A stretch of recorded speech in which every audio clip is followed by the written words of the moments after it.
Frères et sœurs, bonsoir tous. Ce soir, nous allons étudier la vraie dans le chapitre 7 de l'Apocalypse. Hier, nous avons parlé de la vraie du chapitre 8, 1. Hier et avant-hier, nous avons tous parlé de ce qui est dans l'Apocalypse. Parmi les 7 sceaux, des 6 premiers sceaux, alors ce qui est merveilleux, c'est ce que va raconter le septième sceau. Ce que raconte le septième sceau, c'est l'histoire des 7 trompettes. On se demande comment le septième sceau peut contenir 7 trompettes. Oui, c'est très merveilleux, n'est-ce pas? 1, 2, 3, 4, 5, 6. Les 6 premiers sceaux racontent tous des choses différentes. Mais le septième sceau contient 7 événements. Les 6 premiers sceaux, chaque sceau raconte une seule chose.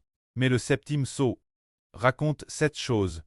C'est pourquoi le septième sceau a 7 trompettes. Et quand le septième sceau sera ouvert, il y aura des milliers et des millions d'enfants qui entendront le son de la trompette de l'ange. Ce moment-tel, le son de la trompette signifiera. Il nous fera dire « Revenez vite ».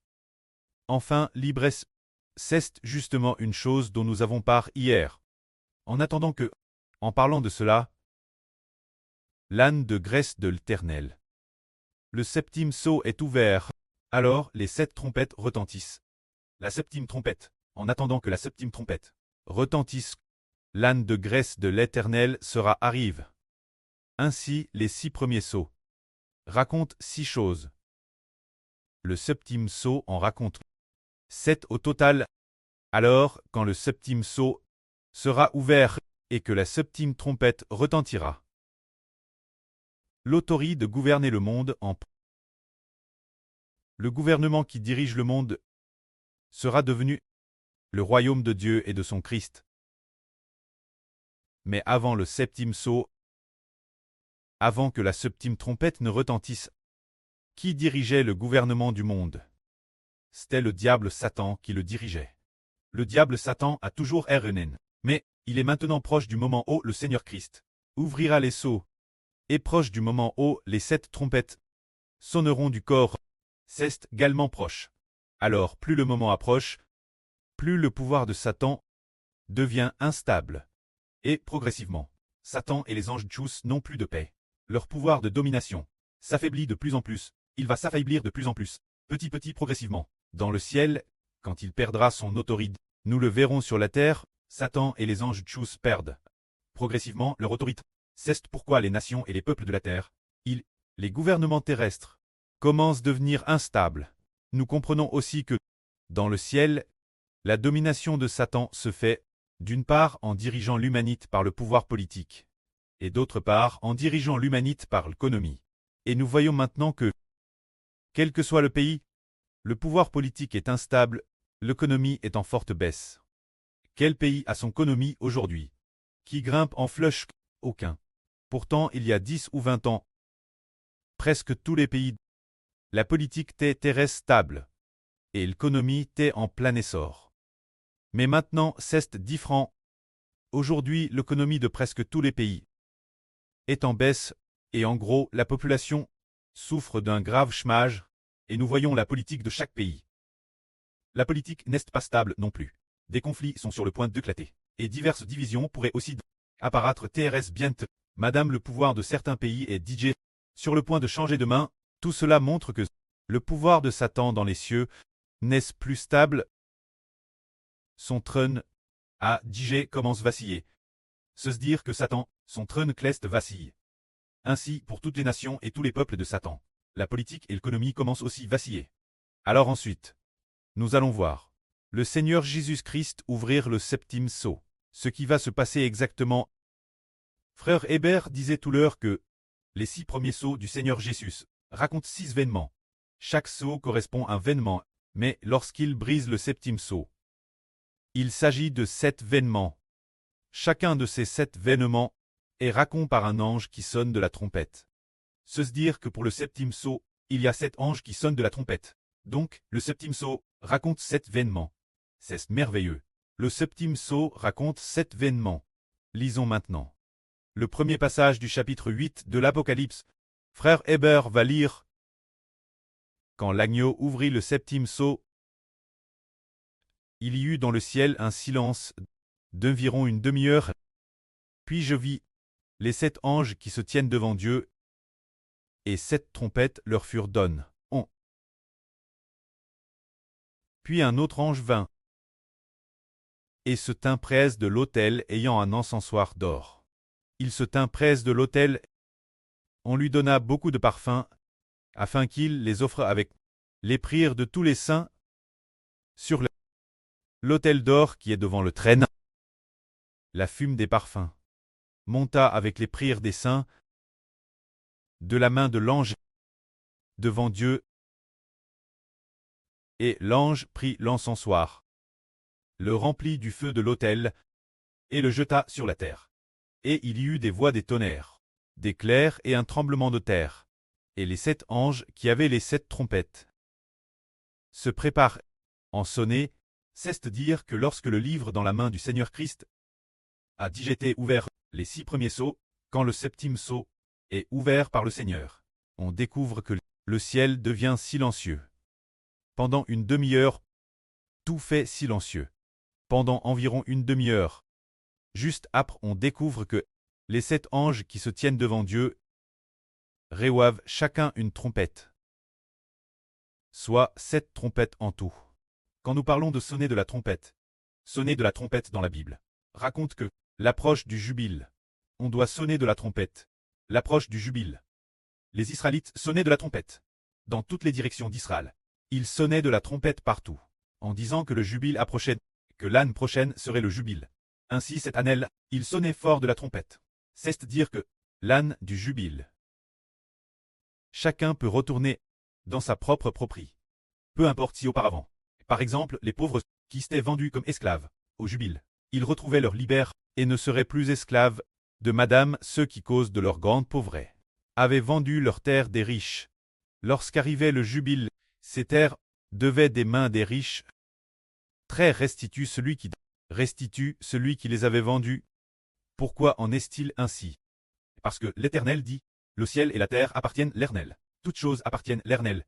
Bien que la terre, le peuple puisse la vendre en raison de la pauvreté, mais au jubile, elle doit être restituée au peuple, restituée aux vendeurs, c'est le madame principe. Nous appartenons tous à l'Éternel, mais quand viendra le jubile, prédestiné par Dieu, l'homme, ceux qui sont rachés, retourneront l'Éternel. Le temps de l'esclavage de Satan sur l'homme durera jusqu'au jubile. Dès que le jubile annoncé par Dieu arrivera, le temps de l'esclavage de Satan prendra fin, et il ne pourra plus asservir. Alors le précleste dans les cieux fera s'effondrer le pouvoir de Satan dans les cieux. Dès que la 7e trompette retentira, alors Satan dans les cieux sera précipité sur la terre. Il sera par l'archange Michel précipité sur la terre. Et il ne pourra plus régner dans les cieux. C'est ce que raconte la 7e trompette. Maintenant, nous allons continuer. Regardez. Il est dit ici, qu'après que le Seigneur Christ a sonné de la trompette, un ange est venu avec un encensoir d'or, et beaucoup de parfums lui furent donnés. Les parfums ici, qu'est-ce que cela signifie? Cela signifie les prières de TRS nombreux saints. Les prières des enfants de Dieu, qui sont montent devant Dieu. Dieu a déjà exaucé les prières du peuple de Dieu, tout comme les Israélites. Autrefois en Égypte, leurs cris de détresse sous l'esclavage. L'Éternel les a entendus, l'Éternel Dieu les a entendus. Le peuple de Dieu, les descendants Abraham, d'Isaac et de Jacob, l'esclavage qu'ils subissaient en Égypte, les blessures des fouets, les souffrances qu'ils enduraient, l'Éternel a exaucé leurs prières, et l'Éternel s'est souvenu de son alliance avec Abraham. Il allait donc délivrer le peuple de la main de l'Égypte. Présent ces parfums représentent et symbolisent aussi le royaume spirituel d'Israël, qui, par l'Égypte spirituelle, et par les partisans de Satan est persécuté, et les gmissements qu'ils poussent, l'Éternel les a entendus, leurs souffrances, l'Éternel les a vus. Ce moment-là, l'Éternel veut les délivrer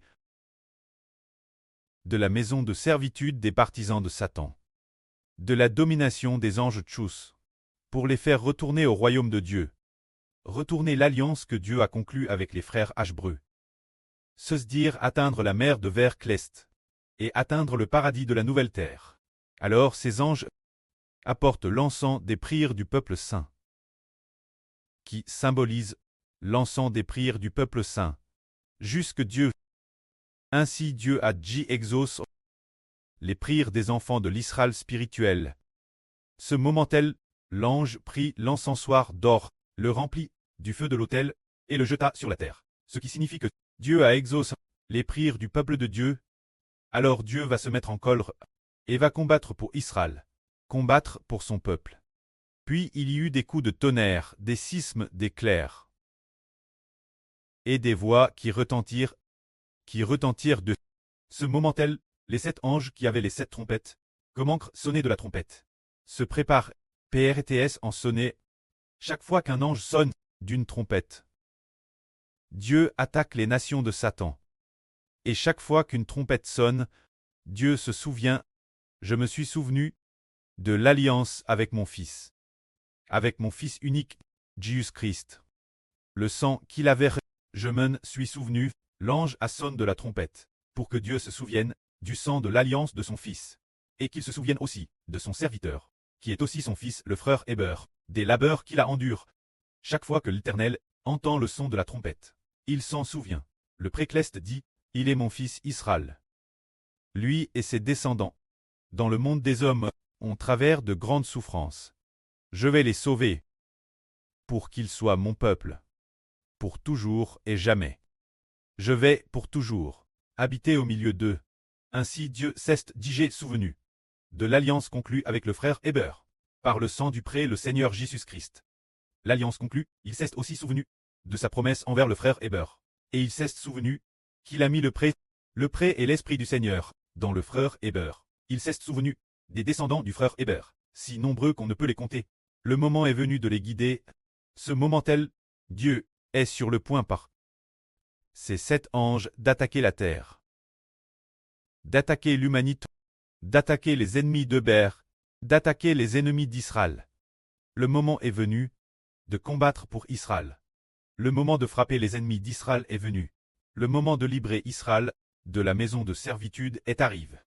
C'est merveilleux.